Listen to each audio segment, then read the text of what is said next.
I got to tell you, honestly, I couldn't be more frustrated with the drum circle crowd. I couldn't be more frustrated with the kumbayas and all this other stuff. I get it. We're one of peace. We want to, but we've got to represent a existential threat to the establishment. We've got to represent an existential organized threat. Okay, not a violent threat, but a threat that we aren't going to be pushed over, that we aren't going to cave.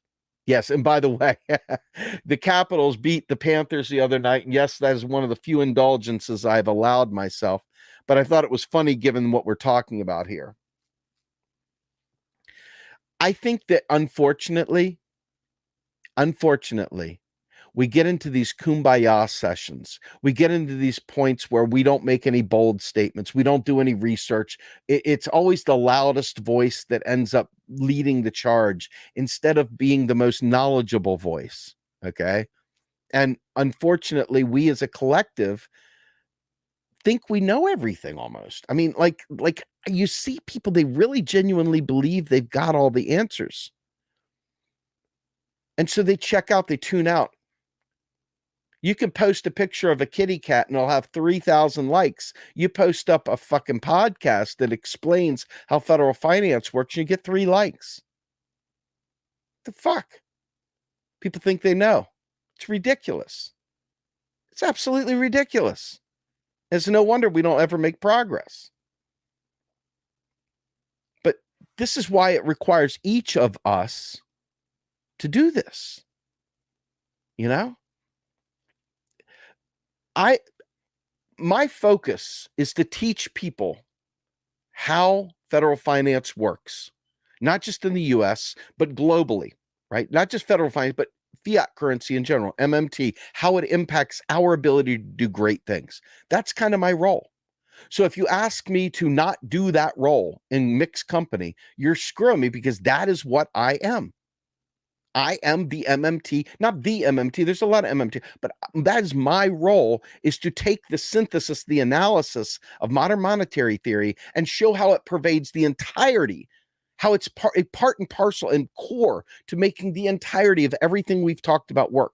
Now, mind you, without having elected representatives in place to do these things, you're left with 2 ideas. One is say, oh, well, we don't have the right elected people in there. We're never going to achieve anything. Okay. Or you do this organizing thing that I'm talking about here, and you make even people that you didn't like hear your message. They're still representing you, even if they aren't representing you, if you know what I mean. They're still your representative. They're still our representative, whether we like them or voted for them, or whether they were just placed in office, or whether it's all kabaki bullshit, whether it's just theater, it doesn't matter. They are still there to serve. And it's up to us to make those demands collectively, collaboratively. And I see tremendous amounts of people coming into like live streams and stuff like that, just absolutely dropping a deuce on anyone that doesn't say things in the exact way that they want. I'm unsubbing, I'm this, I'm just ridiculously petulant behavior. And it's absolutely deleterious. It's fucking this movement. You wouldn't believe. Because sadly, and this is super sad to say, but because the mainstream media is so bad, because we are locked out of the academy in terms of colleges, in terms of getting this information out there, we are left with these kind of bullshit platforms like YouTube and Rumble and all the other ones to get these messages out, podcasts. So if people aren't sharing them, if they're not listening to them, if they're not partaking in them, they're not getting that full story. So there's no way for them to learn and actually build some sort of mindset for this. I want you to think about this. As important as being anti-imperialist is, if you understand that at the root of imperialism isn't just control, it's about extraction of resources. It's about understanding the way money flows and understanding the real resource story. And when you understand that, you can organize differently than just being anti-imperialist. It's a very important thing to be anti-imperialist. But just to be anti-imperialist is missing the point of what this is all about. And I think that is where we collectively have to take and teach people how the economic system works, because so much of the bullshit that is peddled by many lefties, including Richard Wolff, that goes out there as this is the way it is, ends up misleading most of our movement.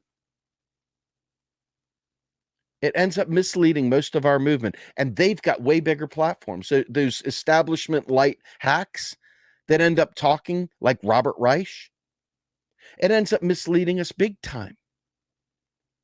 And so there's no path forward. We've got to educate each other. And this is one of the things I would like very much to do within Real Progressives and Real Progress in Action, is be able to create that space. But I can't do it by myself, and I can't do it with half-hearted people. It's got to be all in. It's got to be people that really fucking get it, how important this is.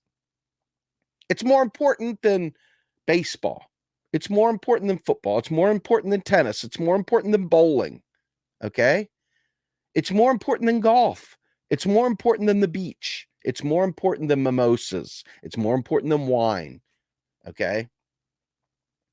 And until people get that, it's going to be hard. But that's my goal. That's my goal, because I don't see the point in building a third party. I mean, build one, but you've got, 4 years ago, based on the IPCC. And so if you're a timeline person, I talk about this all the time.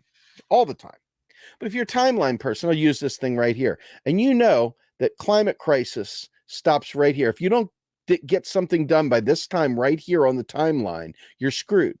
Okay? But then your plan is to build a third party, and it takes you all the way out to here before you can make any difference. Who the fuck cares? We're dead. Who the fuck cares? We're dead.